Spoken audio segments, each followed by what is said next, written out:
दोस्तों प्रणाम।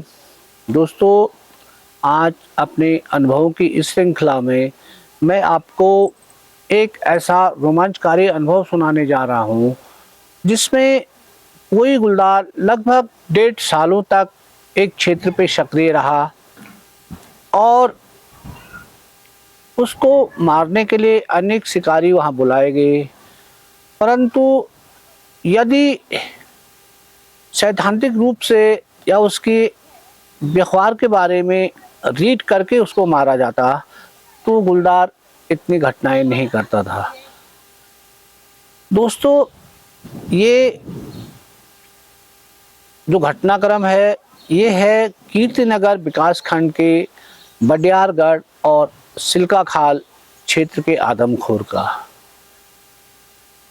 बडियारगढ़ कीर्तिनगर से पटवाड़ा, पटवाड़ा से टैगड़ मार्केट, टैगड़ मार्केट से यदि आप जाए तो रिगोली और रिगोली के बाद बडियारगढ़। यानी एक बडियारगढ़ एक ऐसी रिज है, घास के प्लॉट है और पूरा एक गढ़ है, इस पे मंदिर भी है और इसकी की बहुत रोमांचकारी कहानियाँ भी हैं।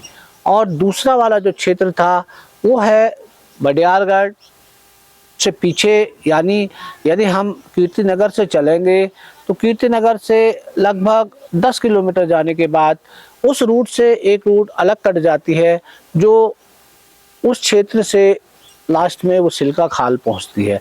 यानी सिल्का खाल और बडियारगढ़ दो ऐसी रिजें हैं जिन पे ऊपर बस्तियां हैं, परंतु वो दो आमने सामने दो रिज खड़ी है। यानी इस साइड पे बडियारगढ़ और इस साइड पे सिल्का खाल। इन दोनों रिजों के बीच की दूरी, हवाई मार्ग की दूरी 20 किलोमीटर है।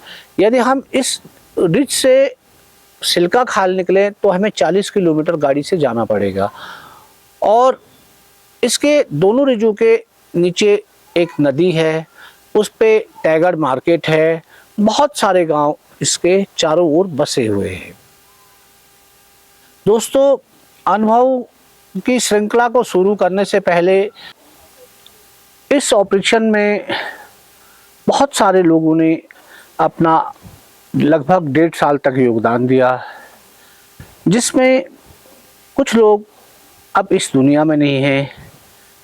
तो मैं सबसे पहले जिन लोगों को इस गुलदार ने मारा उनकी आत्मा की शांति के लिए, और जैसे जो इस पे महत्वपूर्ण भूमिका जिन्होंने निभाई थी अब वो इस दुनिया में नहीं हैं, जिसमें से वन क्षेत्राधिकारी जोत सिंह महपाल जी, फॉरेस्टर YS रौथान जी, वन क्षेत्राधिकारी करण सिंह नेगी जी, इन्होंने उस समय बहुत सारा सहयोग दिया था। मैं भगवान से प्रार्थना करता हूँ कि वो जहाँ भी हो भगवान इनकी आत्मा को शांति दे। और इसके अलावा दोस्तों कुछ ऐसे लोग थे फॉरेस्ट के जिन्होंने निस्वार्थ भाव से इसमें काम किया था, और जिसमें से सबसे आगे थे स्वरूप सिंह नयाल जी, और अब तो वो फॉरेस्टर है, उस समय वो फॉरेस्ट गार्ड थे। दोस्तों, ये जो क्षेत्र था ये क्षेत्र पूरी तरह से लेंटिना से पटा हुआ था।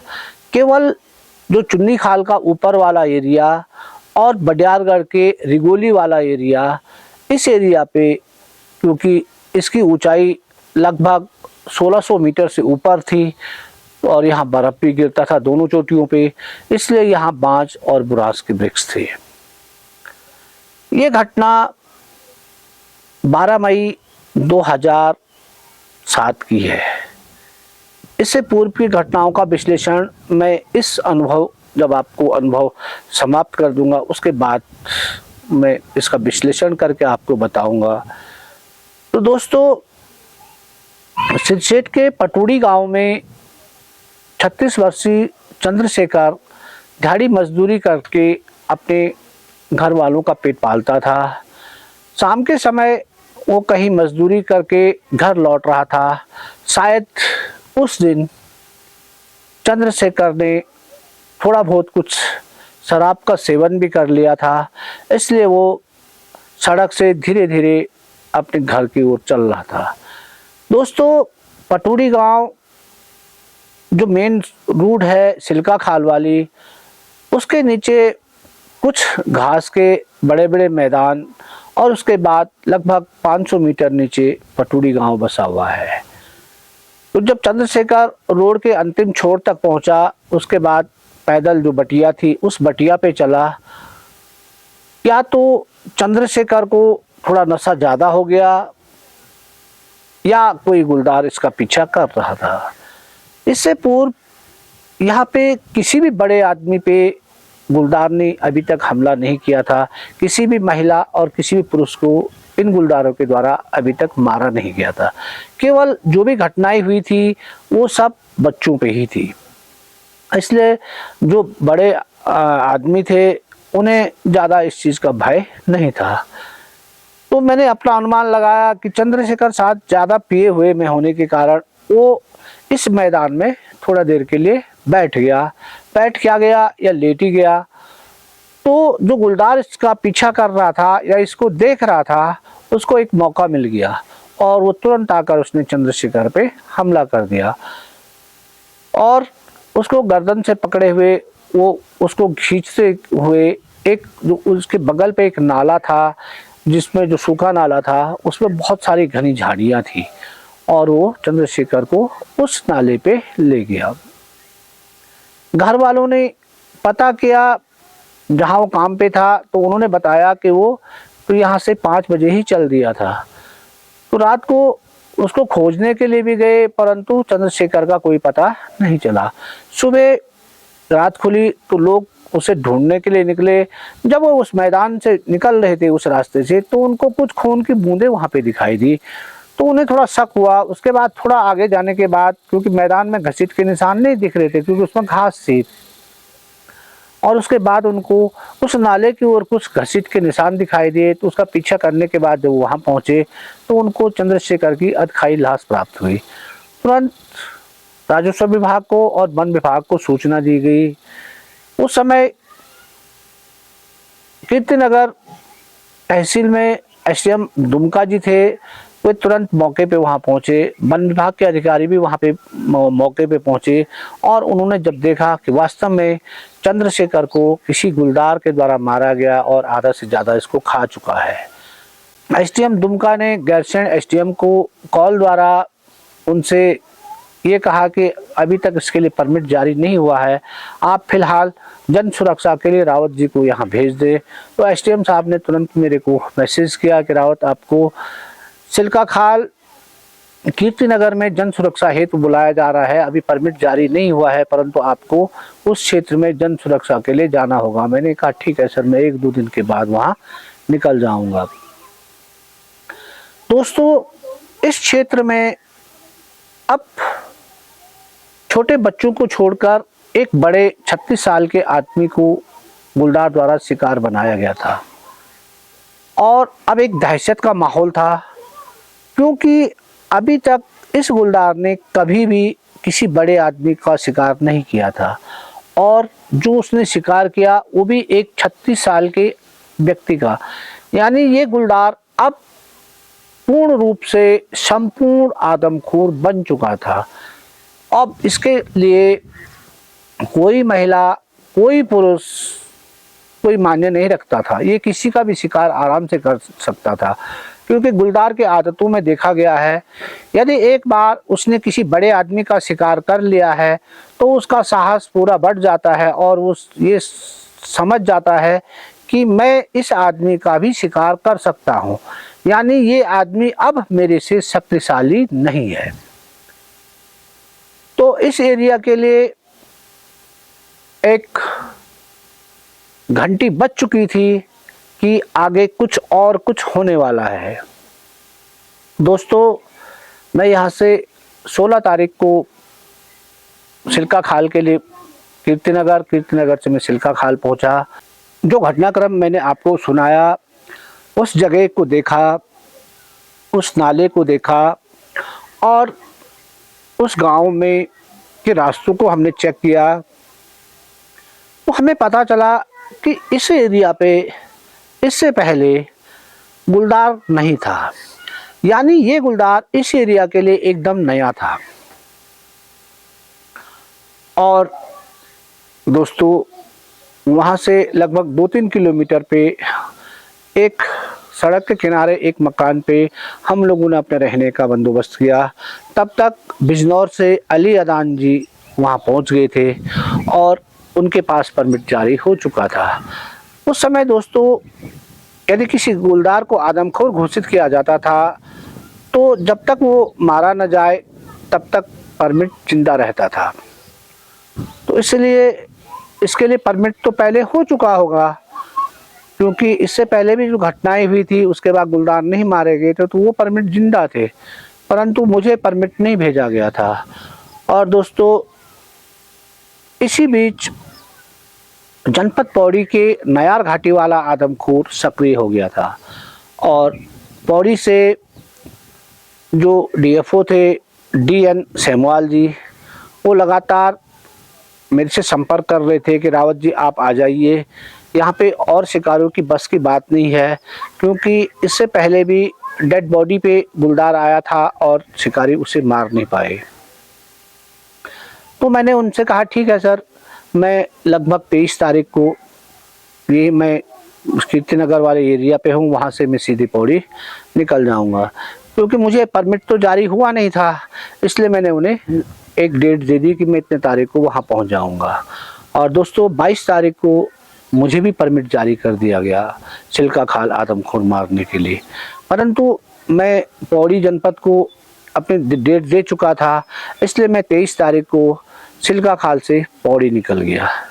पौड़ी के बुंगा पे जो आपने मेरी स्टोरी में भी देखा होगा, नयार घाटी का आदमखोर, उस आदमखोर को मैंने 7 जून 2007 को मारा और उसके बाद उसके मारने के बाद मैं वापस गैरसैंण लौटा। बीच में कोई घटनाएं नहीं हुई और ठीक 23 तारीख जून को जो रिगोली वाला जो एरिया था, यानी बडियारगढ़ वाला एरिया माने कीर्तिनगर से बडियारगढ़ रिगोली होते हुए जो तातड़ा ऊपर वाला जो पोर्शन था, जिसको मैंने बताया था ऊपर छानियाँ थी, उन छानियों पे यानी रिगोली से लगभग 2.5 किलोमीटर ऊपर उन छानियों पे एक परिवार वहीं रहता था। बाकी और वहाँ पे जो गौशालाएँ थी वो हर गौशाला 2 मंजिल वाली बनी हुई थी। नीचे वाली मंजिल पे उनके गाय भैंस रहते थे और ऊपर वाली मंजिल पे उन्होंने घास आस रखा रहता था, लकड़ी रखी रहती थी।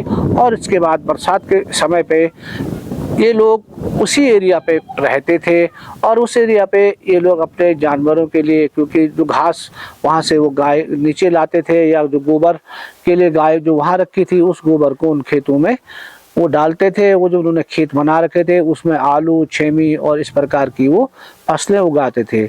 और जो परिवार वहाँ पे रह रहा था वो परिवार मल्ली रिगोली का था और वो परिवार तो लगभग परमानेंट ही वहाँ पे रह रहा था, क्योंकि उसकी बेटी बहू नीचे रहती थी, एक बूढ़ा एक बुढ़िया और उसके 2 नाती नतने वहाँ पे रहते थे। 23 तारीख को उनकी लगभग 10 साल की नातनी शाम के समय अपने आंगन भी बहुत चौड़ा बना हुआ था, जैसे वो 2 मंजिले वाले मकान उनका नहीं था, एक ही मंजिल उसकी बनी हुई थी, पत्थर वाली छत थी और बाकी उसके बगल पे लकड़ी रखने के लिए लकड़ियों का उन्होंने टिन सेट जैसे बनाया हुआ था। बाकी आंगन के चारों ओर लकड़ी को ठोक कर उन्होंने पूरी उसकी 4 दीवारी जैसे बना रखी थी। उसके आगे से रास्ता था और आगे एक बहुत बड़ा मैदान था घास का, जिसमें कोई भी बच्चे लोग या गाय भैंस लोग चरते थे। शाम के समय उनकी नातनी एक कमरे से दूसरे कमरे जा रही थी और उनके दादाजी भी वहीं पे आंगन में बैठे हुए थे। उसने देखा कि एक बड़ा सा साया उनकी नातनी के ऊपर झपटा। तो बूढ़ा 70 साल के बूढ़े जी थे, बहुत ताकतवर थे, थोड़ा कमर उनकी हल्की सी झुकी हुई थी और उनके हाथ पर लाठी थी। तो जब उन्होंने देखा कि ये साया एकदम लड़की पे झपटा मारा है, तो उन्होंने डंडे से तुरंत उस साये पे अपनी डंडे से वार कर दिया और गुलदार को डंडा पड़ते ही गुलदार ने एकदम उनकी नातनी को छोड़ दिया। यानी उस दादा ने अपनी नातनी को मौत के मुंह से बचा लिया था। थोड़ा उसके पीठ, गले और इस पे गुलदार के नाखून चुभे हुए थे और उसी समय उन्होंने नीचे, क्योंकि जो जगह थी, जिस जगह को मैं घास वाला मैदान बता रहा हूँ, वहाँ पर से यदि हम सीधे आवाज़ लगाते तो सीधे गांव आवाज़ सुनाई देती थी। उस जगह से चारों ओर का दृश्य बहुत बढ़िया दिखाई देता था। यहाँ तक कि रिगोली हुआ, उसके पार वाले चुन्नी खाल वाला एरिया हुआ, तैगढ़ हुआ, सारी जगह जितना भी जगह है सब वहाँ से दिखाई देते थे। तो उन्होंने तुरंत वहाँ से आवाज़ लगाई और तब लोग ऊपर आए और उसके बाद उस लड़की को श्रीनगर हॉस्पिटल ले गए। दोस्तों, मुझे उस घटना के बाद वन क्षेत्राधिकारी डांग चौरा द्वारा संपर्क किया गया और मैं लगभग 25 तारीख को डांग चौरा से कीर्तिनगर और कीर्तिनगर के द्वारा वहाँ से रिगोली, तल्ली रिगोली, मल्ली रिगोली हम पहुँचे। हमारे साथ फॉरेस्ट गार्ड स्वरूप सिंह जी थे। मल्ली रिगोली में जब हम पहुँचे तो हमको कमरा चाहिए था रहने के लिए। वहाँ पे कोई विक्रम सिंह जो थे वो आसाम राइफल में उस समय वर्क करते थे, शायद बाद में ऑन ड्यूटी पे उनकी वहीं मौत हो गई थी।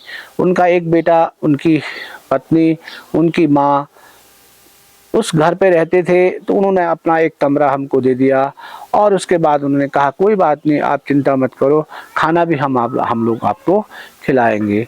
तो दोस्तों, इस समय इतना कौन करता है, परंतु उन लोगों ने जो आत्मीयता हमको दिखाई उसके लिए मैं हमेशा उन्हें याद करता हूँ।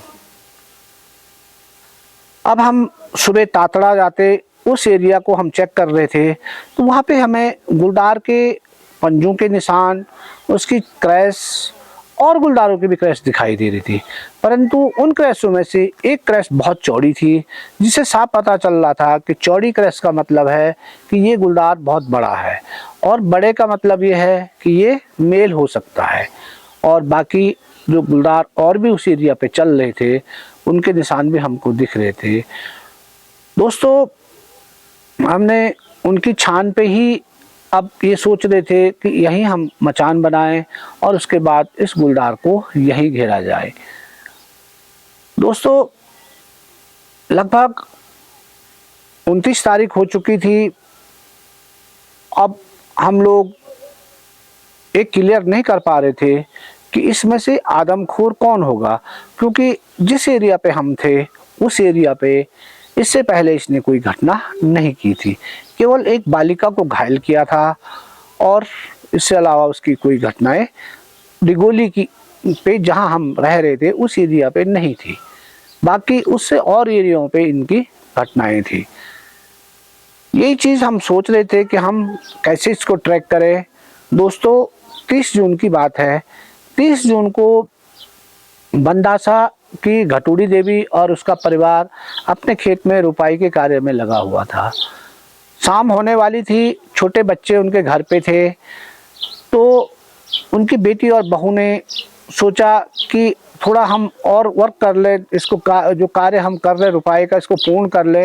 उन्होंने अपनी माँ से कहा कि माँ तुम घर चल दो, वहाँ पे बच्चे भी अकेले हैं, आप लोग घर चले जाओ। तो उनकी माँ घटूड़ी देवी वहाँ से घर, क्योंकि जिस खेत में वो काम कर रहे थे वहाँ से 500 मीटर पे उनका घर था, तो वो खेतों के किनारे किनारे जो रास्ता था उस रास्ते पे वो घर के लिए आ रही थी। उस रास्ते के नीचे एक सूखा नाला था उस समय, क्योंकि बरसात के टाइम पे उसमें पानी होता होगा, परंतु इस समय ज़्यादा पानी उसमें नहीं था और उस चारों ओर वो झाड़ियों से ढका हुआ था। तो उसके किनारे किनारे जब घटूड़ी देवी चल रही थी तो शायद कोई गुलदार घटूड़ी देवी को देख रहा था और जब उसने देखा कि ये अकेली है और सीधे इसी रास्ते पे चल रही है तो शायद वो कहीं पे घात लगा के बैठ गया और घटूड़ी देवी ठीक उसके सामने से निकली तो उसने उस पर हमला कर दिया। हमला इतना सटीक था कि वो घटूड़ी देवी को उठा के सीधे वो नाले की ओर ले गया और जो रास्ता था रास्ते पे कोई इस प्रकार का चिन्ह वहाँ पे नहीं छूटा कि जिससे पता चल सके कि यहाँ पे कोई संघर्ष हुआ हो। और उसके बाद वो घटूड़ी देवी को खींचते हुए नीचे नाले पे ले गया और वहाँ उसने घटूड़ी देवी की शव को आराम से खाना शुरू कर दिया। उसके बाद उसकी बेटी बहू अपने खेत से उसी रास्ते घर आए तो उसने घर में बच्चों को पूछा कि दादी कहाँ है, तो उन्होंने कहा दादी आई नहीं है। उनने अगल बगल मकान वालों से पूछा कि वो आए, बोला वो तो आई नहीं है। तो वो अजमस में पड़ गए। उनने सोचा कहीं ऐसा ना हो कि बुढ़िया कहीं पे गिर गई हो। तो लोग रात को टॉर्च लेके उस रास्ते पे घटुड़ी देवी को खोजने निकले, परंतु उन्हें कोई सफलता नहीं मिली। सुबह रात खुली तो सारे लोग उस जगह पे घटुड़ी देवी को खोजने के लिए निकले। तो उन्होंने देखा कि घर से लगभग 300 गज दूर पे एक जगह पे हल्के खून की बूंदें पड़ी हुई है। खून की बूंदें देखते ही वो लोग एक आशंका जो उनके दिल में थी वो घर कर गई थी कि हो ना हो इस माँ को गुलदार उठा के ले गया है। वहीं वो और नीचे गए तो वो लेंटीरा से पटा हुआ एरिया था और वहाँ उनको घसीट के निशान मिले। घसीट के निशानों का पीछा करते करते वो लोग सीधे नाले तक पहुँचे और नाले में उनको घटुड़ी देवी का अधखाया शव प्राप्त हुआ। दोस्तों, तुरंत जंगलात और राजस्व विभाग को सूचना दी गई और सूचना के बाद वो लोग वहाँ पहुँचे। फॉरेस्ट ने अपने पिंजरे लगवाए और राजस्व विभाग ने घटुड़ी देवी के पोस्टमार्टम की कार्रवाई शुरू की। दोस्तों, अब इस गुलदार द्वारा ये बड़े आदमियों पे इसका दूसरा किल था। अब ये बच्चों पे घटना नहीं कर रहा। तो 1 तारीख जुलाई को हम लोग बंदासा पहुँचे, जहाँ घटुड़ी देवी अपने खेतों की रुपाई करके जिस रास्ते पे आई थी, हमने उस रास्ते का निरीक्षण किया। तो वहाँ पे हमको, क्योंकि खेतों में पानी था, गुलदार के स्पष्ट पग चिन्ह दिखाई दिए। उन पग चिन्हों को देखने के बाद हमने ये निर्णय लिया कि यह गुलदार लगभग 12 से 14 साल के बीच एक बहुत बड़ा मेल है और वो पग चिन्ह नीचे नाले से आए थे। यानी ये गुलदार जब चुन्नी खाल वाले एरिया पे आ रहा था तो वे बंदासा और भैंसोड़ा के बीच में जो ये सूखा नाला था, इस समय इसके चारों ओर इस पे झाड़ियाँ थी, एक ओर हल्का सा इस पे जंगल था, यहाँ बड़ी बड़ी गुफाएं थी और इसके लिए एक तो ठंडा क्योंकि गर्मियों के दिन थे, दूसरा छुपाव और रहने के लिए सुरक्षित आवास था। जब हम और रस्तों पे इसके हमने चेक किया तो हमने देखा कि यह गुलदार लगभग यहाँ 2-3 दिन पहले से मूवमेंट कर रहा था। लेंटिना ज़्यादा होने से जिन रास्तों पे ये चल रहा था ये कहीं से दिखाई नहीं दे रहा था, क्योंकि लेंटिना इतनी बड़ी थी, यदि उस लेंटिना के बीच आदमी यदि चले तो आदमी का सर ही सर दिखाई दे, बाकी शरीर न दिखाई दे। और ये पूरा एरिया ही पूरा लेंटिना से भरा हुआ था। यानी बड़ियारगढ़, भैंसवाड़ा, पटवाड़ा, ये जो भी एरिया जिन जिन एरियो पे घटनाएं हुई थी ये सब लेंटिना प्रभावित क्षेत्र थे। दोस्तों, शाम को हमने इस पे पूरी सर्च की और सर्च करने के बाद अब हमारा ये विचार था, क्योंकि सर्चिंग पे लेंटिना वाले एरिया पे हमें गुलदार दिखना संभव नहीं लग रहा था, क्यों ना हम यहाँ पे एक लाइव वेट बनवाएं और उस पर बैठ के देखें, क्या पता गुलदार उस पर अटैक कर लेगा। 1 तारीख को ही शाम को हमने, क्योंकि मचान बनाने के लिए हम पेड़ और वो ढूंढ रहे थे, तो हमने जो बकरा हम अपने साथ ले गए थे उस बकरे को हमने उसी रास्ते पे उन्हीं खेतों पे उसको वहीं बांध दिया। हम ये चाह रहे थे कि लाइव वेट जब हमने बांध दिया है तो क्या पता गुलदार कोई आए तो कम से कम वो इस बकरे को मारे और उससे ही हमें ये पता चले कि वास्तव में यहाँ पे गुलदार की उपस्थिति है। और यदि वो इस बकरे को मारता है तो वो 1-2 दिन यहाँ ठहर जाएगा। 2 तारीख सुबह जब हम लोग वहाँ पहुँचे तो हमें पता चला कि यहाँ गुलदार आया ही नहीं है, बकरा जैसे का तैसा बंधा हुआ था। और उसके बाद दोस्तों उन रास्तों को चेक करने के बाद हम लोग जो भैंसवाड़ा में हमने अपना जो कैंप बनाया था, कैंप तो क्या बनाना था, एक ही दिन हम वहाँ पे आए थे रहने के लिए, किसी का जो कमरा था उस पे आए। तभी हमें सूचना मिलती है कि रिगोली में एक महिला को आज सुबह गुलदार ने मार दिया है। दोस्तों तुरंत फॉरेस्ट की गाड़ी वहाँ पहुँच गई और हम लोग उसमें बैठ के रिगोली के लिए मूव कर गए। यानी ये गुलदार 30 तारीख जून को घटना करने के बाद फिर वापस बडियारगढ़ वाले एरिया पे चले गया था। दोस्तों तल्ली रिगोली से थोड़ा ऊपर एक जो किसी ने ज़मीन फॉरेस्ट से लीज पे ली थी, वहाँ पे अपना मकान बनाया था और कुछ खेती, कुछ बगीचे और एक जंगल उन्होंने बहुत ज़बरदस्त पाला हुआ था। वो महिला गंगोत्री देवी थी और वो इससे पहले स्कूल टीचर थी। रिटायरमेंट के बाद वो उसी मकान पे वहाँ रहती थी। उसके बेटे और बहू नीचे गांव रिगोली पे रहते थे। गंगोत्री देवी की उम्र लगभग 70 साल के लगभग थी और शायद सुबह अपने ट्रांजिस्टर को अपने साथ लेके जो उसके मकान के बगल से जो रास्ता जाता था, जो एक रोड पुराने ज़माने की होगी, वो रिगोली ऊपर मल्ली रिगोली तक जाती थी। शायद गंगोत्री देवी उस सड़क पे अपने ट्रांजिस्टर को हाथ में लिए हुए सुबह मॉर्निंग वॉक के लिए निकली, क्योंकि मॉर्निंग वॉक ही था, क्योंकि उसको एज ज़्यादा थी इसलिए ज़्यादा वर्क तो वो करती नहीं होंगी, वो थोड़ा वहाँ तक घूमने के लिए निकली।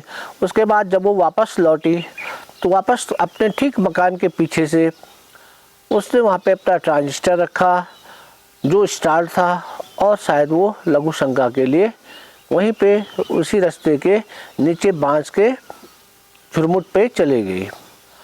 और शायद गुलदार उस समय नीचे बस्ती से या मंदासा से वापस रिगोली की ओर आ रहा था। उसने गंगोत्री देवी को अकेला देखा और उन पे हमला कर दिया। हमला करने के बाद यदि वो चीखी भी होगी तो क्योंकि वो एरिया बिल्कुल अकेला था, उस पे लगभग 500-600 मीटर तक कोई घर उस पे नहीं थे और इसलिए उसकी चीख भी कौन सुनता।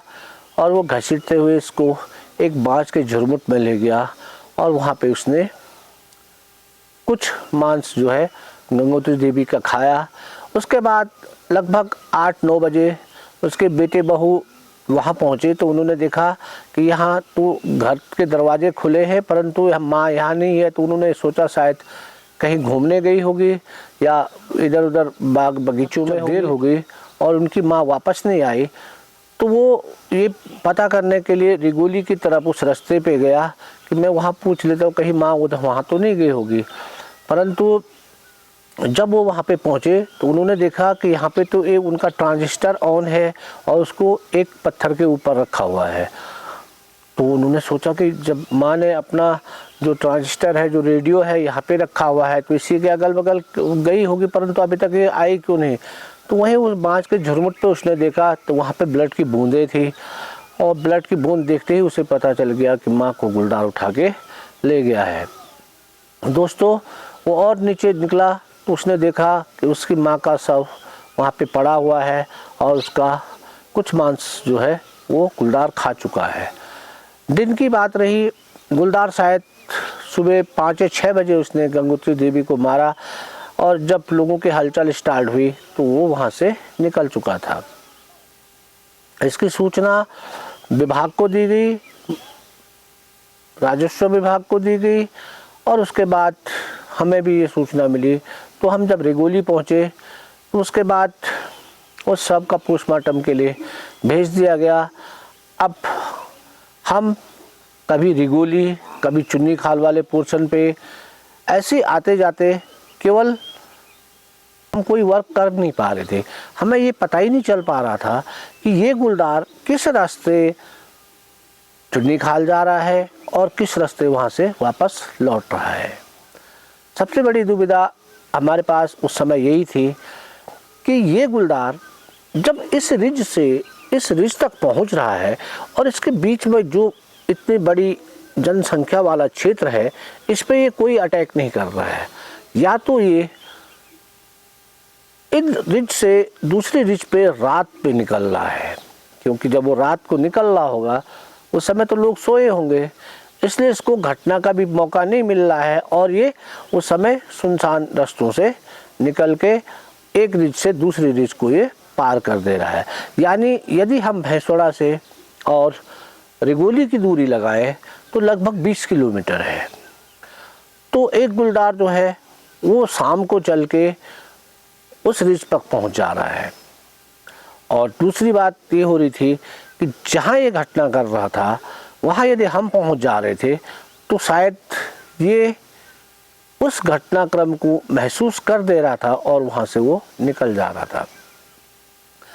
दोस्तों, उस शाम को हमने उस सड़क पे जो उसी के बगल वाली रोड थी उस पे हमने बकरे बंधवाए और मचान बनवाई कि क्या पता ये फिर उस शव के चक्कर में आज यहाँ आए। परंतु रात भर बैठे रहने के बाद भी गुलदार वहाँ नहीं लौटा। जब हमने इन रास्तों को चेक किया तो हमें ज़्यादा इसके पग चिन्ह वहाँ नहीं दिखाई दिए। यानी ये गुलदार उस टाइम पे इस रास्ते से फर्स्ट बार ही निकला था, या तो इसका कोई और रास्ता था और उस समय ये गंगोत्री को देखकर ये उस रूट पे आया था। 4 तारीख को हम फिर ऊपर, क्योंकि इस रिगोली जहाँ पे इसने गंगोत्री देवी को मारा था इससे लगभग सीधा 1-2 किलोमीटर पे ऊपर तातड़ा था, जहाँ इससे पहले इसने एक बालिका को घायल किया था। तो हम फिर उसके बाद 4 तारीख हम तातड़ा पहुँचे। तातड़ा पे जब हमने पहुँचे तो हमने देखा कि वहाँ इस गुलदार के ताजी क्रैश थी। यानी ये गुलदार गंगोत्री देवी को मारने के बाद सीधे तातड़ा पहुँचा था ऊपर टॉप पे। और जो मैंने इससे पहले भी आपको बताया था कि जहाँ पे लड़की को घायल किया था उसके आगे से एक बहुत बड़ा मैदान था और उस मैदान के किनारे से यदि हम देखें तो सारी जगह हमको दिखाई देती थी। वहाँ पे इसने बैठने का कोई अड्डा बना हुआ था इसका, क्योंकि मैंने ये लगाया कि ये शाम के समय या उसमें इस यहाँ से बैठकर रेखी कर रहा था। तो वहाँ जब मैं पहुँचा तो वहाँ पर इसकी पॉटी और इसके क्रैश के निशान हमको दिखाई दिए। तो मैंने जो उसके लड़की के दादा थे उनको बताया कि ये गुलदार फिर आपके यहाँ आ गया है और आप लोग इस पे सतर्क रहें। और जब हम शाम को नीचे आ रहे थे तो बहुत मोटी बारिश स्टार्ट हो गई और हम लोग बारिश में भीगते भीगते जब नीचे पहुँचे तो उस समय तक हम पूरे भीग चुके थे। यानी कि टेलीस्कोप पे भी पानी पूरा भर चुका था, उसके दोनों तरफ कांचों पे पूरा पानी था। लगभग 8:30 बज रहे होंगे।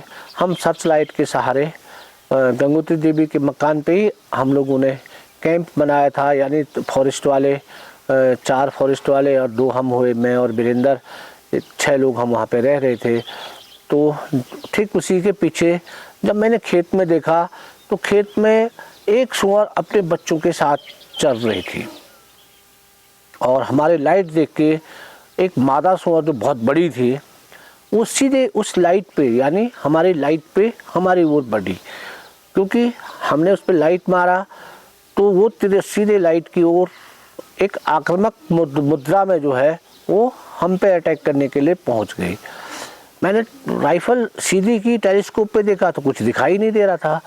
अब जो सूअर जो था वो लगभग हमसे 5 मीटर दूर पहुंच चुका था। अब हम लोग बहुत अजमस में थे तो मैंने वीरेंद्र को जोर से बोला, वीरेंद्र ये क्या हो गया है। तो सूअर ने जब हमारी आवाज़ सुनी तो वो एकदम तब पलट गया। मैंने बोला यहाँ तो गुलदार का डर है, यहाँ तो सूअर ने हमको मार दिया था। और उसके बाद जब हमारी आवाज़ निकली तो आवाज़ के कारण वो समझ गया कि ये मनुष्य है और वो अपने बच्चों के साथ वहाँ से भाग गई। हम पूरी तरह भीगे हुए थे कपड़े बदलने के बाद हम लोग ने आराम किया, क्योंकि गुलदार का ये था कि गुलदार अब कहाँ मूवमेंट करेगा इसके बारे में कोई पता नहीं था। दोस्तों ऐसे ही क्योंकि बारिश आ गई थी 4 तारीख को, तो फिर हम 8 तारीख को ऊपर फिर तातड़ा की ओर एक बार फिर दोबारा रेकी करने के लिए तातड़ा पहुँचे। जब तातड़ा हम पहुँचे तो सुबह का समय था। जब हमने सुबह उस तातड़ा वाले पे देखे तो वहाँ उस गुलदार के क्रैश के निशान, जो रास्ता रिगोली से आता है उस पे क्रैश उसने दे रखे थे। अब क्योंकि हम उसके पक्षियों को भली प्रकार से जानते थे, तो मैंने वीरेंद्र को कहा कि वीरेंद्र, ये गुलदार अभी तक यही है, अभी ये फिर चुन्नी खाल के लिए नहीं लौटा है, तो इसको क्या पता 1-2 दिन हम यदि मेहनत करें तो ये यहाँ मर सकता है। तो दोस्तों हमारा ये विचार था क्यों ना अब तातड़ा पे ही एक बकरा बांधा जाए और तातड़ा पे ही बैठा जाए। तो तब तक जो और छानियाँ वहाँ पे थी वो नीचे गांव वालों की थी।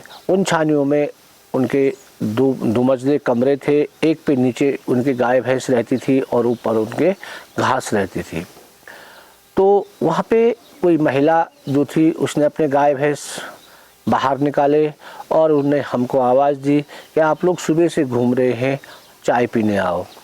तो हम लोग उनके घर पे वहाँ पे पहुँचे, क्योंकि उनका चाय का सामान ही वहाँ रहता था, बाकी वो खाना जो है दिन का वहाँ बनाते थे और रात का वो घर चले जाते थे। तो मैंने उनको बोला आप तो अकेले हैं यहाँ?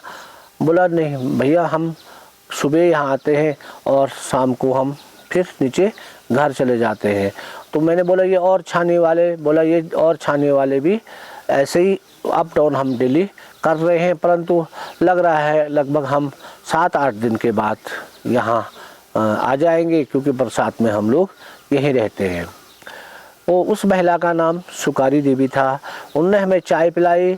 मैंने उनको बताया कि यहाँ पे जो ये गुलदार है ये लगातार चल रहा है और ये लगातार घटना इसने यहाँ पे आपके बगल पे ही लड़की को घायल किया था, और आप लोग यहाँ पे अकेले रह रहे हो या दिन में भी यहाँ पे ये अटैक कर सकता है। तो उनने कहा हाँ, अब इसके बाद 2-3 दिन बाद और लोग भी यहाँ आ जाएंगे, तो फिर थोड़ा हम मतलब एक प्रकार से हमारे साथ साथी हो जाएंगे।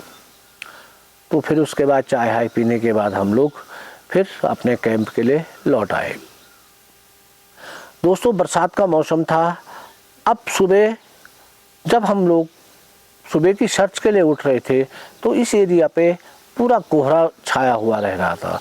यानी कोहरा इतना घना कोहरा रहता था कि उसमें एक दूसरे को देखना पॉसिबल नहीं था।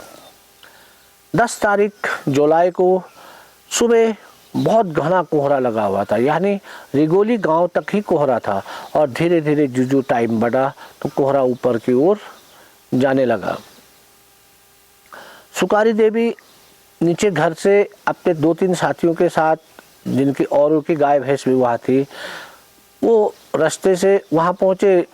तातड़ा के लिए वो जा रहे थे, तो रास्ते में उन्होंने सोचा कि ऐसा करते हैं कि ऊपर घास काट के, जब नीचे से ऊपर ही ले जाना है तो एक बार ऊपर जाके फिर नीचे घास काटना है, इससे बढ़िया यहीं से घास काट के ऊपर छानियों पे ले जाते हैं। बहुत कोहरा था, तो ये 3-4 औरतें नीचे घास काटने पे लग गई। कोहरा इतना घना था कि वो केवल एक दूसरे की आवाज़ ही सुन सकते थे और एक दूसरे को देख नहीं पा रहे थे। जब थोड़ा कोहरा छट जाता तब ये आपस में एक दूसरे को देख सकते थे। लगभग 9 बज रहे होंगे सुबह के, और जो उनके साथी थे उन्होंने सुकारी देवी की चीख की आवाज़ सुनी, तो वो ज़ोर से बोले कि क्या हो गया, क्या हो गया, परंतु उसके बाद उन्हें कोई आवाज़ नहीं सुनाई दी। और शायद उन्होंने सोचा कि ऐसे ही चीखी होगी, क्योंकि कोहरे के कारण एक दूसरे को देखना पॉसिबल नहीं था। और इसी कोहरे का फ़ायदा उठाकर गुलदार बिल्कुल सुकारी देवी के बगल पे पहुंच गया और उसने वहीं पे उस पर अटैक करके उसको गर्दन से पकड़ते हुए खींचकर नीचा जो नाला था, उस नाले में बहुत घनी झाड़ियाँ थी, वहाँ वो ले गया। जब वो घसीट रहा था तो शायद किसी झाड़ी पे फंसने के कारण सुकारी देवी की जो धोती थी वो खुल गई और वो वहीं अटक गई।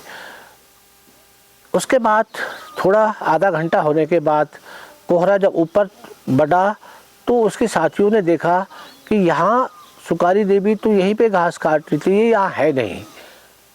तो वो वहाँ पे गए, उन्होंने देखा कि अरे चीखी भी थी, क्या हुआ होगा। तो उन्होंने देखा उसकी दराती, उसका आधा कटा हुआ घास वहीं पे है और उसका जो परंदा है वो भी वहीं है और वहाँ पर से घसीट के निशान नीचे को है और उसकी पूरी धोती वहीं अटकी हुई है। तो फट समझ गए कि सुकारी देवी को गुलदार उठा के ले गया है। वो औरतें डर के कारण वहाँ से भागी और ऊपर तातड़ा पहुँची। तातड़ा जिस स्थान पे मैं कह रहा था आपको कि उस स्थान से सारी जगह दिखाई देती है, वहाँ से उन्होंने नीचे गांव को आवाज़ लगाई कि यहाँ एक औरत को बाघ ने मार दिया।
हम शाम को ये सोच रहे थे कि आज शाम को हम लोग इस एरिया पे सर्च करें और उसके बाद इस एरिया पे कहीं कोई पेड़ देख के और वहाँ पे हम लोग किसी बकरे को या इस चीज़ को बंधवाने के बारे में सोच रहे थे।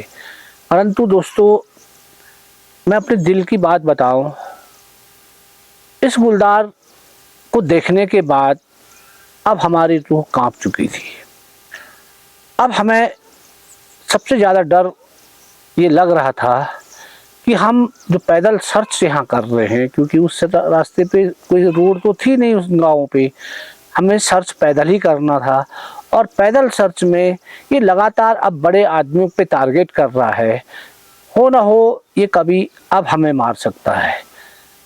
एक डर हमारे दिल में भर चुका था और डर भी नहीं, वास्तविकता भी हो सकती थी, क्योंकि ये जहाँ भी उन औरतों को दिन में अटैक कर दे रहा था या जहाँ वो किसी को मूवमेंट करते हुए, क्योंकि ये 3 औरतें एक साथ थी, जब ये 3 औरतों पे एक साथ में अटैक कर सकता है तो हम सर्च में केवल 2 ही आदमी जाते थे, एक लाइट वाला, एक राइफल लेके, तो इसको तो और भी इजी टास्क हो गया था।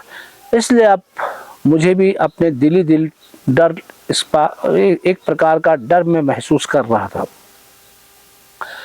दोस्तों, शाम को हम उस एरिया पे पहुँचे और एरिया पे हम सर्चिंग के लिए तैयारी कर ही रहे थे, तभी ठीक उसके ऊपर जो गांव था बंदासा, जो ये घटना थी ये भैंसवाड़ा गांव की थी और इसके ऊपर बंदासा था लगभग 1.5 किलोमीटर ऊपर। तो वहाँ से कोई आदमी जोर जोर से आवाज़ लगाता है कि अरे शिकारियों ऊपर आ जाओ, यहाँ पे एक औरत को गुलदार ने मार दिया है। जब हमने ये आवाज़ सुनी तो हम लोग चौंक गए, क्योंकि ऊपर देखा तो वो आदमी और ऊपर टॉप से आवाज़ लगा रहा था। तो हम लोग वहाँ से तुरंत, मैं और वीरेंद्र, उन जो रास्ता वो था उस रास्ते से चलते चलते बंदासा के लिए मूव कर गए। लगभग हम दौड़ते हुए उस रास्ते पे चल रहे थे। चलते चलते मैं उस रास्ते पे जब मैं देख रहा था कि उस रास्ते पे ये गुलदार लगभग 3-4 दिन से इसी रूट पे चल रहा है और इसकी बिल्कुल एकदम ताज़ी क्रैश जो है इस रूट पे दिख रही थी, क्योंकि हम इस गुलदार को पहले देख चुके थे। और भागते भागते हम लोग, लगभग अंधेरा हो चुका था, जब हम वहाँ पहुँचे तो हमने उनसे पूछा कि कहाँ है, मतलब और कहाँ पे बाघ ने अटैक किया। तो उन्होंने बताया कि वो नीचे मकान, केवल इस मकान से 100 गज की दूरी पे वो जगह रही होगी। तो वहाँ बताया, तो हम लोग फटक से वहाँ पे जब पहुँचे तो मैंने देखा कि वहाँ पे वो, उस समय तो मैं उनको पहचानता नहीं था, बाद में मैं उससे पहचान गया था। वो भगवान सिंह थे और वो एक आर्मी की ड्रेस पहन के और वहाँ पे अपनी राइफल लेके, और वहाँ एक जो छोटा उस वहाँ पे पेड़ था उस पेड़ पे बैठ गए। कहा कि आइए रावत जी, आप आओ और आप भी बैठो हमारे साथ। तो मैंने उनको कहा ठीक है, मैं आपके साथ बैठ जाता हूँ, परंतु आपने ये लालटेन रखी है। बोला अरे लोग तो ऐसे ही आदमखोर मारते हैं। ओहो, मैं समझ गया कि आदमखोर मारते हुए माने ये आदमी नया है।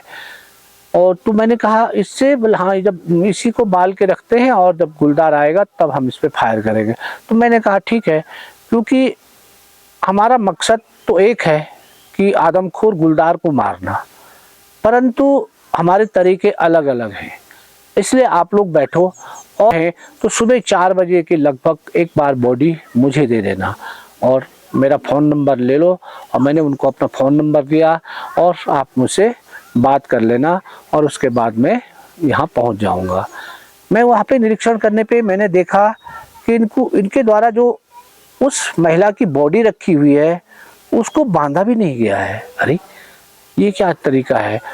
परंतु क्योंकि वो लोग बैठ रहे थे, वो 2 आदमी उस पेड़ पे बैठ गए और हम दोनों, मैं और वीरेंद्र, गांव वापस आ गए। जब मैंने गांव में पूछा कि कैसे ये घटना हुई होगी, तो उन्होंने बताया कि ये औरत अपने खेत में गुड़ाई कर रही थी और गुड़ाई, क्योंकि खेत बिल्कुल एकदम मकान के आगे से था और हल्का शाम हो गई थी। उसके बाद तुरंत गुलदार ने इस पे हमला कर दिया और हमला करने के बाद किसी को इसका भनक तक नहीं लगी कि इस औरत को गुलदार ने मार दिया है। कोई लेडीज पानी भर के आ रही थी तो उसने देखा कि कोई ऐसी चीज जो पीली पीले कलर की है वो घिसटते हुए जा रही है। और जब उसने ध्यान से देखा कि कोई गुलदार उसको खींच के ले जा रहा है, तो वो एकदम उसने लोगों को बताया कि वहाँ पे कोई पीली पीली चीज बाघ खींच के ले जा रहा है। तब लोग वहाँ गए, तब तक देखा लोगों ने कि वास्तव में उसने उस औरत को मारकर वो नीचे घसीट के ले गया है। जहाँ पे वो ले गया था वो खेत लगभग एक छोटा खेत था। छोटा खेत के बाद एक हल्का बंजर पुराना खेत था, उसके बाद दीवार थी और उसके बाद ठीक नीचे रास्ता था। और उस रास्ते के इस साइड को पूरा जो जंगल था वो भैंसवाड़ा तक पूरा लैंटीना का भरा हुआ जंगल था। और उसके बाद जो नाला था वो नाला उसके बाद पड़ता था। दोस्तों, हम लोग गांव पे लौट आए और गांव में हम अब ये था उस फायर का इंतज़ार करने लगे कि कब फायर होता है और गुलदार मारा जाएगा। क्योंकि दिन में भी हम लोगों ने, जब हम रिगोली से यहाँ आए थे तो उस समय भी हम लोगों ने खाना नहीं खाया था। केवल जो सुबह का नाश्ता हमने रिगोली में किया था, उसके बाद दिन भर भी हम लोग बिजी रहे। और एक नई जगह पे जाने से किसको हम कहते कि हमें खाना बना दो, इसलिए वहाँ भी हमने खाना नहीं खाया था। अब हमने इन लोगों को कहा कि यार थोड़ा हो सके तो हमें एक एक दो दो रोटी बना दो। तो जो भगवान सिंह था उसी के परिवार वाले तैयार हो गए कि ठीक है सर, हम आपको रोटी बनवा देते हैं। और हम लोग उन्हीं के आंगन में बैठ गए, क्योंकि मैंने उन्हें कहा था कि 4 बजे से पहले एक बार वहाँ बुला देना। क्योंकि यदि सपोज दैट किसी कारण इनकी उपस्थिति गुलदार को मिल गई या इनकी लालटेन को देख के गुलदार वहाँ नहीं आया, तो जब हम बैठेंगे सुबह तो गुलदार अवश्य इस बॉडी पे लौटेगा और वो चांस हमारे लिए बहुत बढ़िया रहेगा। लगभग दोस्तों रात के 10 बज गए थे, खाना बन ही रहा था, तब तक भगवान सिंह की घंटी बजती है। तो मैं फ़ोन उठाया, मैंने बोला क्या हुआ? बोला सर गुलदार तो आ नहीं रहा है और ऐसा करो आप आ जाओ। तो मैंने वीरेंद्र को कहा चलो, और मैं और वीरेंद्र अपनी सर्च लाइट और राइफल लेके वहाँ पहुँच गए। हम अपने साथ एक सबल, पार और एक लकड़ी का फट्टा भी यहीं से अपने साथ ले गए थे। और जब हम वहाँ पहुँचे तो हमारे साथ लगभग 7-8 आदमी और भी थे। तो हमने वहाँ पे जाके सबसे पहले ठोके सबल पे तार से उस बॉडी को हमने मजबूत बांध दिया, ताकि कोई गुलदार यदि आए तो इस बॉडी को एक झटके के साथ उठा के न ले जाए। फिर वो उस पेड़ पे खाली बैठे हुए थे, हमने उस पर एक तख्त लगाया, छोटा सा तख्ते का टुकड़ा लगाया ताकि हम इस पर बैठ सकें। और क्योंकि अब 10 बज रहे हैं तो 10 बजे से सुबह तक हमको यदि गुलदार नहीं आता है तो हमको सुबह तक बैठना पड़ेगा, इसलिए हमने पूरी रात का इंतज़ाम करना था। और दोस्तों मैंने देखा कि ये पेड़ बहुत कम ऊंचाई वाला है, यानी ये ज़मीन से केवल 3-4 मीटर ही ऊपर है। तो और पेड़ भी छोटा है, इसलिए हमने जितने ऊंचाई पे हो सके उतने ऊंचाई पे तख्त लगा दिया, तब कि हम थोड़ा ऊंचा तो हो सके। यदि गुलदार नीचे से भी खड़ा होगा तो उसको हमको नीचे खींच लेगा, क्योंकि हम इसके शरीर को देख चुके थे और भगवान सिंह और ये लोग इसके शरीर को उन्होंने देखा नहीं था, इसलिए उनके दिल में इसके प्रति भय नहीं था। परंतु मैं तो इस पे 4 फायर कर चुका था और मैं इसके शरीर को देख चुका था, तो मेरे को ये डर लग रहा था कहीं ऐसा ना हो कि ये नीचे से ही खड़ा होकर हमको पेड़ से नीचे फेंक दे। तो इसलिए हमने जितनी ऊंचाई तक हो सकता था उस छोटे पेड़ में उतने ऊंचाई तक हमने तख्त बांध दिया और उसके ऊपर हम लोग बैठने के लिए तैयार हो गए। अब जब हम लोग उस पर बैठे तो मैंने भगवान सिंह को कहा कि चलो अब आप अपनी लालटेन उठाओ और जितने लोग हैं सब बोलते बोलते अपने यानी गांव की ओर चल दो। और वो लोग, उन्होंने अपनी लालटेन उठाई और बोलते बोलते गांव की ओर मूव करने लगे। वीरेंद्र क्योंकि बैठा था, उसके बाद सुसु करने का टाइम नहीं लगता, इसलिए वो पेड़ से ही सुसु करने लग गया। हमने उस बॉडी पे एक घंटी बांधी हुई थी, यानी यदि वो बॉडी को हिलाए तो वो घंटी बज जाए।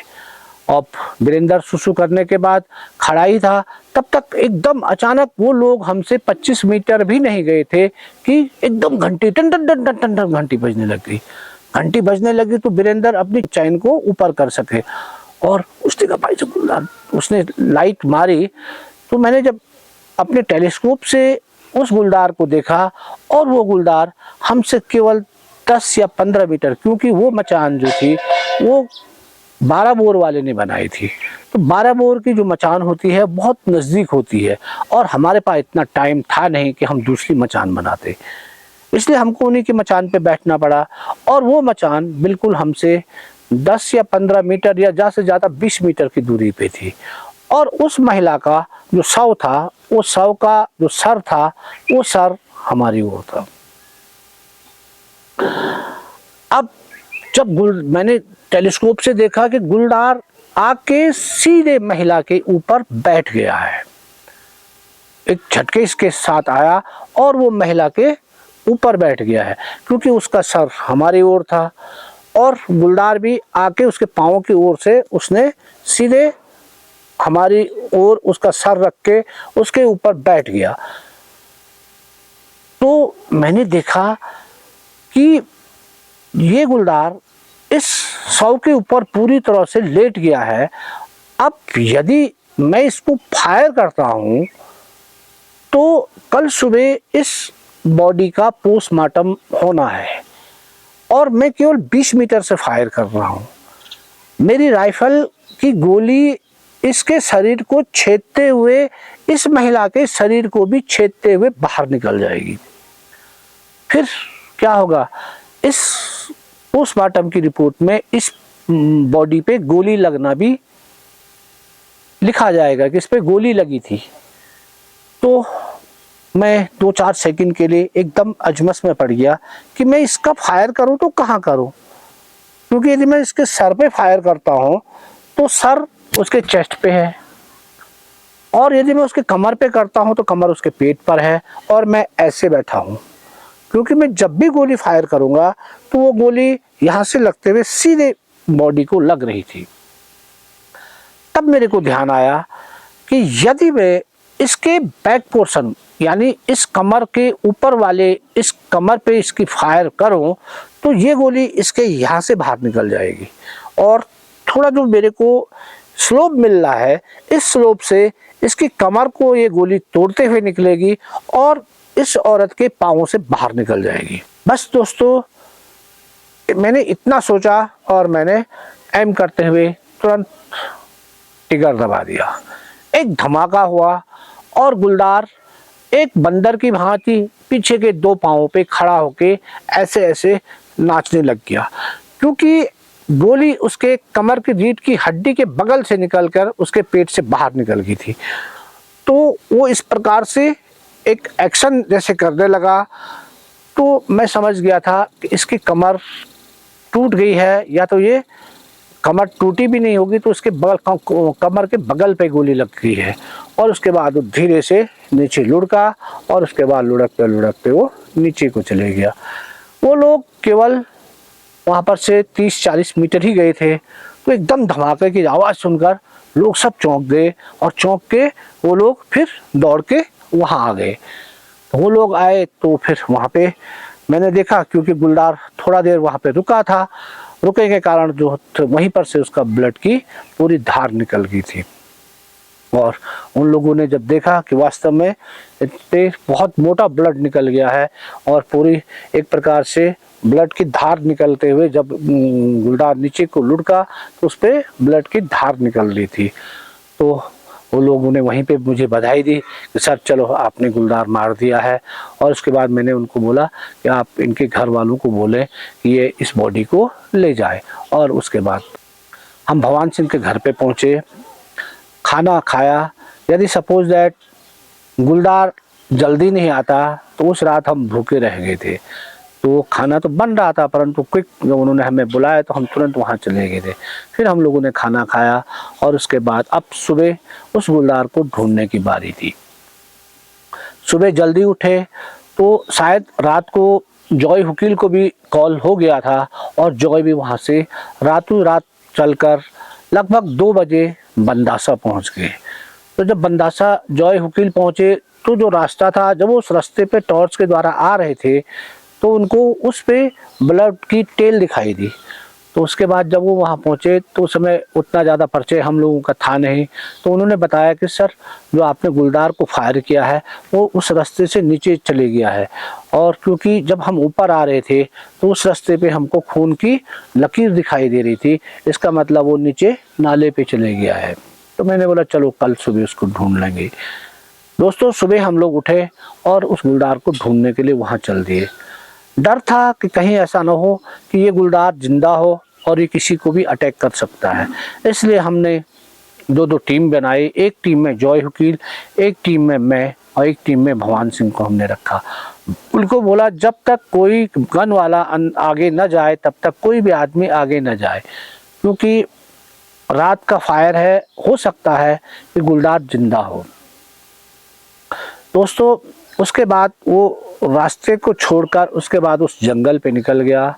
हर 10 कदम पे गुलदार लेटते हुए जा रहा था।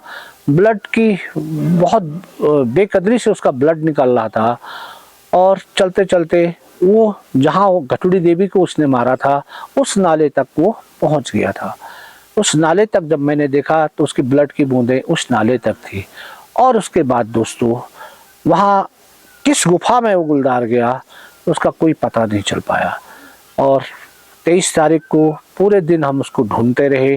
24 तारीख हमने उस नाले के, क्योंकि अब हमें ये था कि ये गुलदार जो होगा वो लगभग 24-48 घंटे हो चुके हैं, ये मर चुका होगा। अब डर नहीं था, इसलिए हम उन गुफाओं के अंदर अंदर सर्च लाइट से उसको देख रहे थे। शाम होने वाली थी 24 तारीख को और तभी मुझे फ़ोन आता है कि सर, खोला गांव पे एक गुलदार लगभग 13 घंटे से एक ही स्थान पे बैठा हुआ है। और डीएफओ ने मुझे बताया कि रावत, आप तुरंत खोला गांव के लिए मूव करें। दोस्तों, क्योंकि सुबह से हम खाए हुए कुछ नहीं थे, कुछ नहीं खाया था, केवल गुलदारी को ढूंढ रहे थे। और उसके बाद थोड़ा बिस्किट और चाय लेने के बाद मैं फॉरेस्ट की गाड़ी से, मैं और वीरेंद्र और हमारे साथ एक फॉरेस्ट गार्ड चौहान, हम खोला गांव के लिए मूव कर गए। जब हम फिर टैगड़ और मार्केट पे पहुंचे तो बारिश शुरू हो गई थी। अब खोला जो गांव था वो रिगोली से पीछे एक रोड नई कटती है खोला के लिए, और इस खोला के आगे यदि हम जाएं तो ये नाड़ा होते हुए ये रूट चुन्नी खाल के लिए चली जाती है, क्योंकि ये रोड नहीं बल्कि पैदल जो बटिया है वो बटिया नाड़ा 1-2 गांव और पड़ते हैं उस पर, और वहाँ से वो चुन्नी खाल के लिए एक रास्ता है। इस खोला गांव के जंगल पे भी एक दफ़े एक गुलदार पिंजरे पे आया था। और जिस नाड़ा गांव का मैं आपको जिक्र कर रहा हूँ, इस नाड़ा गांव पे एक ही गांव में इस गुलदार ने 2 बच्चों को इससे पहले मारा था। तो हम जब खोला पहुंचे तो बारिश हो रही थी। फिर मैंने लोगों को पूछा कि कहाँ आप लोगों ने गुलदार को देखा है। तो वहाँ से गांव से लगभग 400 या 500 मीटर दूर नीचे नाले की पली तरफ एक खेत था और खेत के बगल पे एक पत्थर था।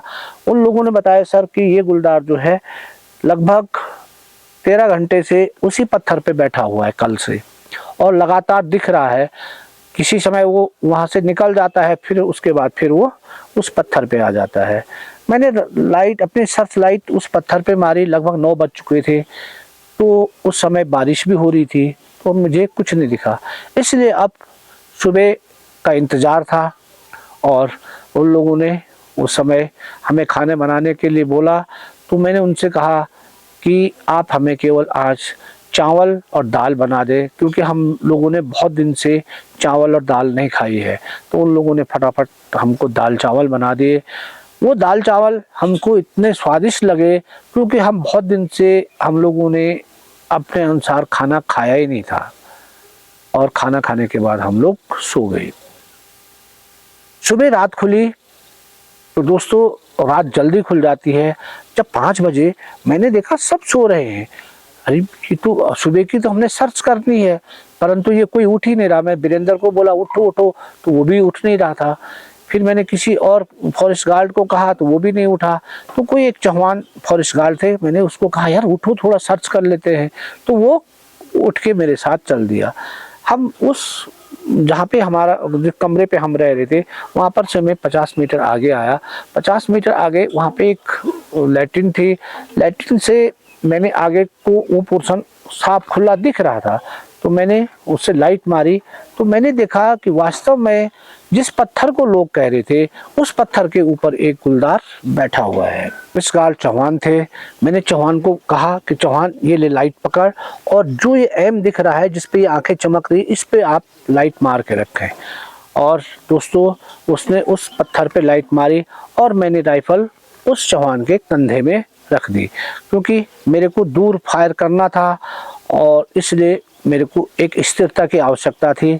परंतु मैं क्या देखता हूँ कि राइफल चौहान के कंधे में आते ही वो पूरे इस प्रकार से कांपने लगा जैसे कोई भूकंप आ गया हो। अरे मैंने तो देखा कि राइफल तो अब तो पूरी हिलने लग गई है। तो मैंने क्या कहा क्या हो गया? बोला सर मेरे को डर लग रहा है। अरे तो मैंने कहा कोई नहीं, तो केवल अब लाइट मार। और मैं अपने घुटने का मैंने एम लिया, अपने घुटने पे मैंने राइफल को कोहनी को टिकाया और आराम से मैंने उस टेलीस्कोप से देखना शुरू किया। तो मैंने देखा कि एक गुलदार जो है उस पत्थर के ऊपर ऐसे जैसे कुत्ते के तरह बैठा हुआ है। और मैंने दूरी का जो अनुमान था रात का, उसको आइडिया, क्योंकि रात खुलने वाली थी, तो लगाया कि लगभग ये गुलदार 400 के लगभग होगा। फिर मैंने अपने अनुभव के हिसाब पे, अपनी राइफल की सेटिंग के हिसाब से उसका एम किया और ट्रिगर दबा दिया। एक धमाका हुआ और उसके बाद 2 आंखें केवल हवा में यूं निकलती हुई दिखाई दी, और उसके बाद हमें कुछ नहीं दिखाई दिया। और फायर होते ही सारे लोग उठ गए और फटाफट आए। तो वीरेंद्र भी आए, भाई साहब क्या हुआ? अरे क्या होना क्या था, वो उधर उस पत्थर पे कोई गुलदार दिख रहा था, तो मैंने देखा चलो चांस ले लो, फायर कर दूं, क्योंकि उसके बाद दिखे ना दिखे। तो जब रात खुली तो उसके बाद रात जो बारिश हुई थी उससे जो नाला था वो भी उसमें बहुत सारा पानी आ चुका था। तो वीरेंद्र ने कहा चलो भाई साहब उसको देख के आते हैं, क्या पता लगी है नहीं लगी है। तो मैंने कहा चलो। फिर हम दोनों आदमी उस छोटे से नाले को पार करके जब वहाँ पहुँचे तो हमने देखा जो पत्थर था उस पत्थर के चारों ओर रुपाई के खेत थे। अब जब हमने उस गुलदार को फायर किया था तो उस गुलदार की चेस्ट को गोली लग गई थी और उसने हवा में जंप लेते वो उस रुपाई वाले खेत में गिर गया था और वहीं पे गिरा हुआ था। तो मैंने देखा इधर उधर से मैं गया और जब मैं यूँ देख रहा था तभी वीरेंद्र ने कहा अरे भाई साहब गुलदार तो ये गिरा हुआ है खेत में। अरे मैंने देखा वास्तव में। फिर मैंने एक नज़र खोला गांव की ओर देखा तो मैंने देखा बाप इतने दूर से कैसे गोली लग गई।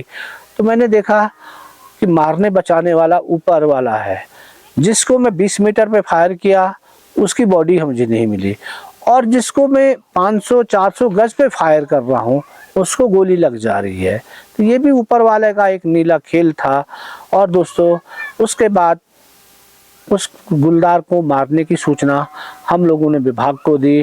उस गांव वालों ने फूल मालाओं से हमारा बहुत ज़बरदस्त स्वागत किया, क्योंकि दोस्तों उस सारे एरिया में जितने जनप्रतिनिधि थे, जितने लोग थे, सारे लोगों के द्वारा 27 तारीख को कीर्तिनगर मुख्य जो मार्ग है नेशनल हाईवे उसको जाम करने का था।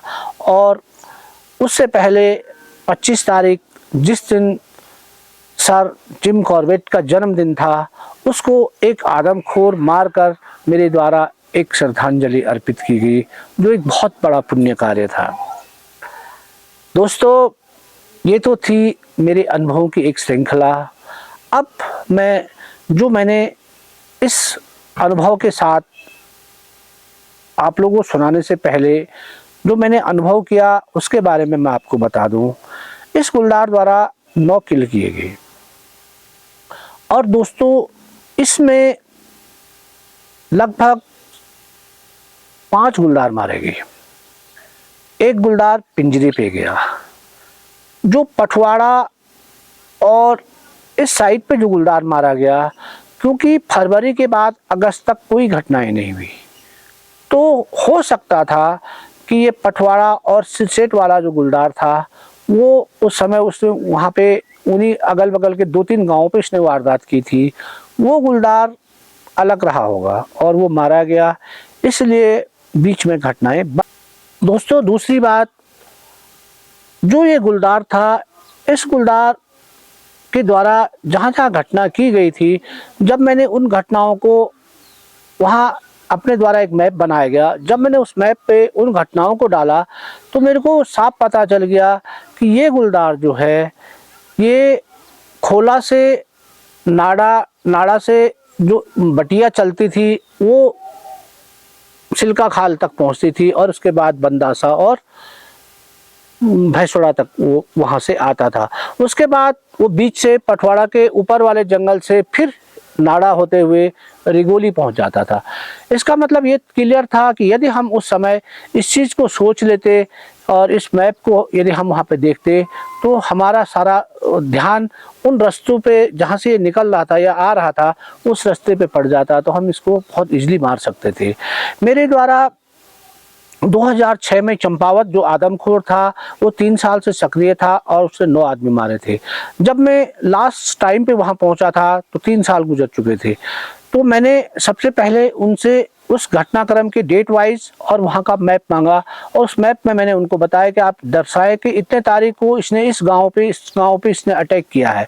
जब वो मैप मेरे सामने आ गया तो मेरे को एकदम क्लियर हो गया कि इस समय जब मैं जहाँ पे हूँ ये गुलदार इस समय कहाँ पे हमको ज़्यादा एक्टिवेट रहेगा या ये कहाँ हमको ज़्यादा दिखेगा, और 13 दिन में मेरे द्वारा वहाँ दोनों सक्रिय गुलदारों को मारा गया था। इसी प्रकार हमने जब अल्कोहली पेनिटर डीडी हार्ट वाला मारा तो वो भी 3 साल से सक्रिय था, तो हमें क्या पता चलता कि वो कहाँ कहाँ घटनाएं कर रहा है। जब हमने हमारे द्वारा वहाँ पूरे लोगों की जब सूचना उनसे मांगी गई और पूरा मैप उन्होंने हमको दिया तो हमको एकदम पता चल गया कि किस मौसम पे ये गुलदार किस क्षेत्र पे रह रहा है और किस मौसम पे ये किस क्षेत्र पे रह रहा है। क्योंकि गुलदार को जैसे जाड़ों के टाइम पे वो गर्मियों वाले इलाके पे ज़्यादा रहता है और गर्मियों में ठंडे वाले इलाके पे ज़्यादा वर्क करता है, तो ये आप ही सीधा पता चल रहा था कि जिस टाइम पे हम वहाँ हैं उस टाइम पे ये गुलदार कहाँ ज़्यादा घटनाएं कर रहा था और ये गुलदार इस समय कहाँ हमको मिलेगा। और उसके बाद मैंने और जॉय हुकील ने एक जो रणनीति इसको बनाई थी कि इस समय ये कहाँ होगा, और उसके बाद मेरे द्वारा ये गुलदार उस समय मारा गया था। तो दोस्तों कभी भी आप लोग कोई भी इस प्रकार के ऑपरेशन पे जाएं और यदि उसको ज़्यादा टाइम हो गया है तो सबसे पहले वहाँ पे कितनी घटनाएं हुई और उसने कहाँ कहाँ ये घटनाएं की उसका मैप लेना बहुत ज़रूरी है। और उस मैप के बाद यदि आप उस मैपिंग की रीडिंग करेंगे तो आप किसी भी गुलदार को बहुत जल्दी ट्रैक कर सकते हैं। अब दोस्तों आपकी समझ में एक चीज़ नहीं आ रहा होगा कि रावत जी ने उस गुलदार को तो घायल किया था, उस गुलदार को इन्होंने खोजा नहीं, उसके बाद इधर वाला इन्होंने एक गुलदार मार दिया। दोस्तों मैं आपको बता दूं मेरे पास इस गुलदार को मारने के 3 परमिट जारी थी, क्योंकि ये क्षेत्र अलग अलग रेंज का था और अलग अलग क्षेत्र का था। केवल मैं एक अकेला आदमी था जो इस गुलदार को एक ही समझ रहा था कि ये एक ही गुलदार है जो वारदात कर रहा है, परंतु कोई भी फॉरेस्ट ऑफिसर इस चीज़ को नहीं मान रहा था। वो उनको अलग अलग गुलदार समझ रहे थे, भैंसोड़ा वाला अलग, रिगोली वाला अलग, परंतु केवल मैं एक अकेला आदमी था जो इस सारे गुलदार को रीड कर रहा था कि ये एक ही गुलदार है।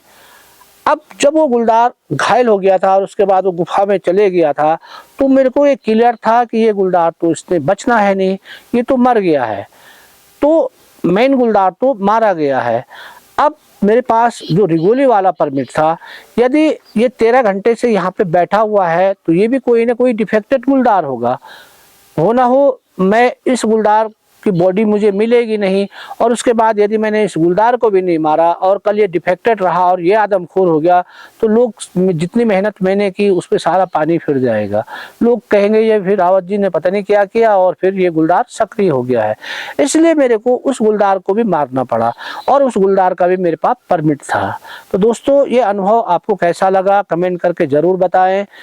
वीडियो को लाइक करें, शेयर करें। फिर मिलते हैं दोस्तों ऐसे एक रोमांचकारी अनुभव के साथ।